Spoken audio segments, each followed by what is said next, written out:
Le château de Fontainebleau est un magnifique château qui est à proximité de Paris. Il est classé au patrimoine mondial de l'humanité depuis 1981.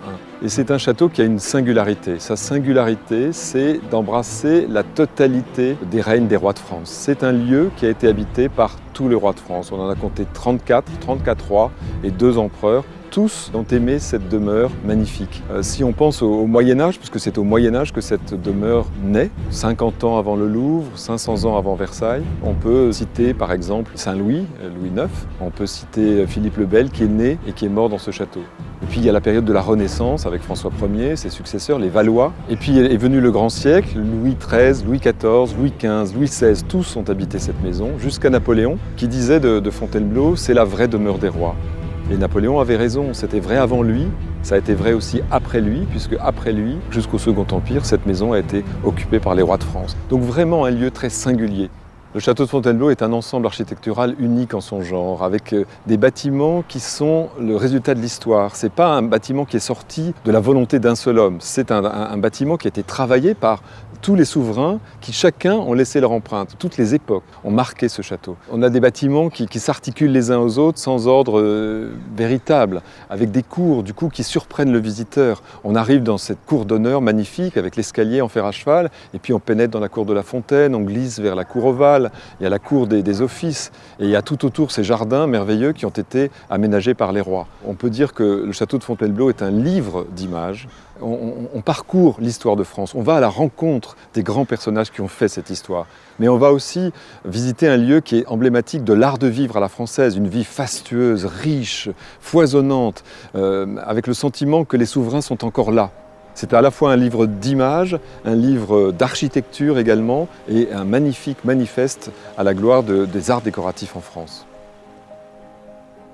Fontainebleau, c'est un château de 1500 pièces, c'est un des plus grands châteaux d'Europe, extrêmement meublé, avec un circuit de visite très important, peut-être 200 pièces ouvertes à la visite pour les visiteurs du monde entier. C'est aussi 30 000 œuvres d'art et objets mobiliers qui sont conservés dans les salles du château.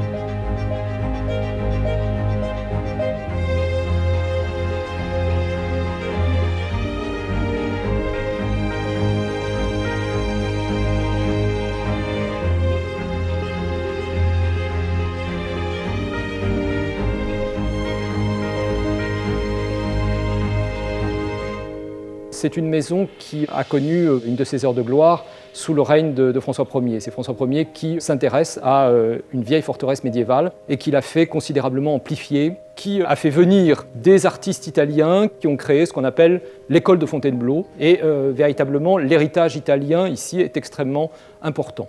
À côté de cet héritage de François Ier, il y a également la présence de Napoléon Ier. Napoléon a passé peut-être une centaine de jours à Fontainebleau, mais il l'a marqué durablement.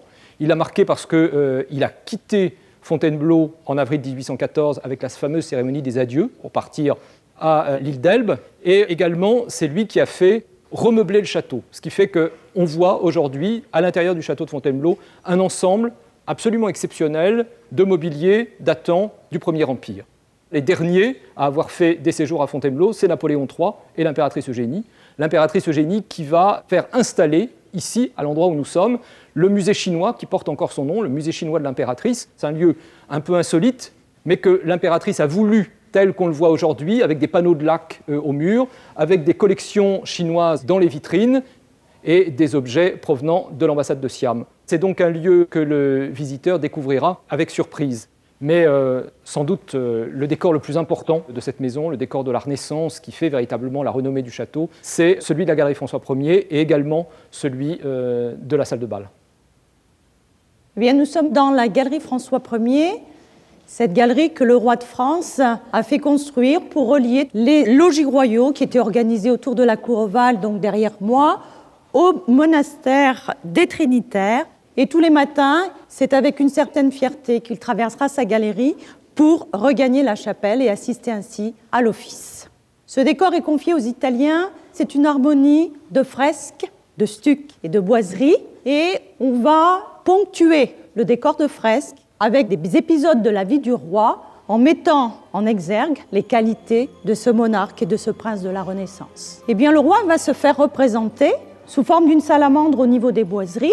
Le F de François reste omniprésent et sur la fresque l'éléphant royal, il se fait représenter sous la forme de cet animal qui est réputé pour sa sagesse, pour sa puissance. Il est entouré de 3 jeunes garçons qui, eux, symbolisent les éléments.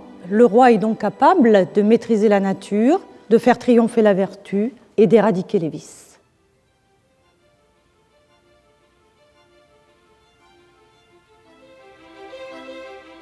Henri II, ici, poursuit l'œuvre de son père, François Ier.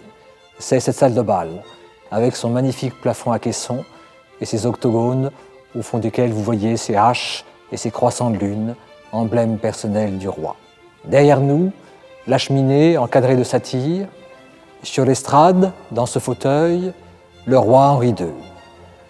Catherine de Médicis, dans ce fauteuil, près du roi. Primatis, Niccolò dell'Abate sont les décorateurs de ces fresques. Ce sont les 3 grâces, dansant devant les dieux et charmant de leur beauté les dieux comme les hommes.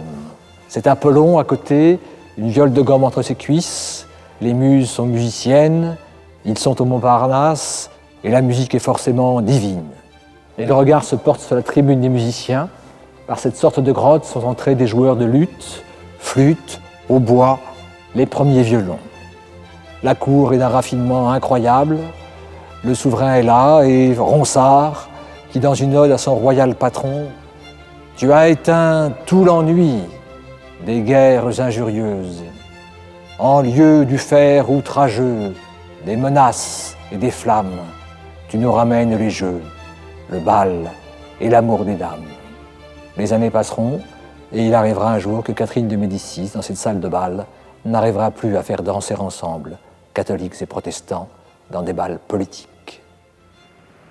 La galerie François Ier n'est pas la seule galerie du château. Fontainebleau compte 2 autres galeries. La galerie des Serres, qui a été réalisée sous le règne d'Henri IV, avec un grand décor de cartes. Et puis la galerie de Diane, dans laquelle nous nous trouvons, qui a été reconstruite sous le règne de Napoléon Ier, et avec un décor un petit peu plus tardif, et des bibliothèques qui ont été installées le long des murs sous le règne de Napoléon III, et qui contiennent plusieurs milliers de volumes.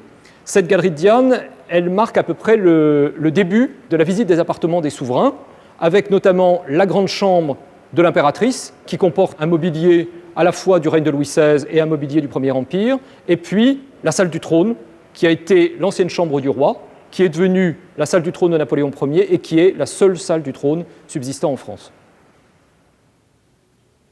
Eh bien voilà, nous sommes dans la chambre de la reine, qui est probablement une des pièces les plus emblématiques du château. Imaginez qu'à partir du XVIIe siècle, tous les reines de France ont connu cette chambre officielle qui brille par son éclat, par ses décors, aussi bien par son plafond sculpté. On retrouve à chaque instant les emblèmes de la royauté, les fleurs de lys et ces magnifiques soirées lyonnaises qui recouvrent les murs d'une façon éclatante. La chambre de la reine, une cérémonie 2 fois par jour, le lever et le coucher de la reine. Marie-Antoinette a connu ce style d'obligation et la barrière, matérialisée par la balustrade, va séparer l'espace réservé aux courtisans, qui seraient prêts à n'importe quelle bassesse pour venir y assister, et l'alcôve de la reine. Un lit magnifique qui sera bien sûr un lit à baldaquin, et regardez le petit détail, le petit ange doré, que vous dit-il ? Chut, silence. La reine dort. Mais dort-elle vraiment ? Certainement pas. Les courtisans se sont retirés et, dans l'angle de la pièce, une porte dérobée. Et là, 2 possibilités s'offrent à elle. Ou c'est la maman qui parle. Dans ces cas-là, elle descendra au rez-de-chaussée voir ses enfants. Ou c'est une histoire beaucoup plus privée. C'est le cœur qui parle. Et cette fois-ci, elle gravira les quelques marches pour se retrouver dans son boudoir turc, qui est vraiment son coin de retraite, où là, elle accueille, elle reçoit la personne qu'elle a vraiment envie de voir. Bien, nous voici maintenant dans le boudoir de la reine. Et que va-t-on faire dans un boudoir? On va bouder ses amis, bouder sa famille, non, mais peut-être bouder la cour. Cette dernière réalisation, ordonnée par Marie-Antoinette, va connaître un luxe peut-être extravagant, dans la mesure où toutes ces boiseries sont recouvertes de feuilles d'or blanc, auxquelles on va rajouter un décor pompéien fleuri. Et pour s'harmoniser avec ce gris-perle, Marie-Antoinette commandera probablement le plus beau mobilier qu'elle n'ait jamais eu, un mobilier de nacre. Ce magnifique bureau à cylindre, un meuble vide-poche, de très élégants fauteuils Louis XVI, le repose-pied et un parquet d'acajou que peut-être la reine n'a jamais connu achevé. La chambre des rois de France, depuis Louis XIII jusqu'à Louis XVI, richement décorée. C'est le Saint des Saints, la pièce où l'on veut être admis.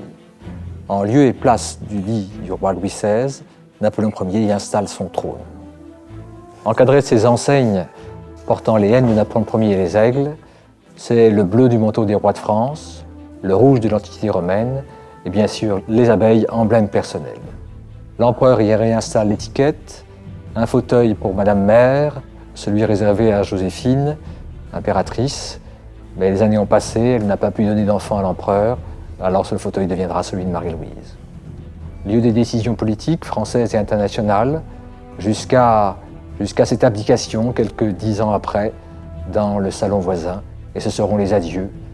Soldats et officiers de ma vieille garde, je vous fais mes adieux.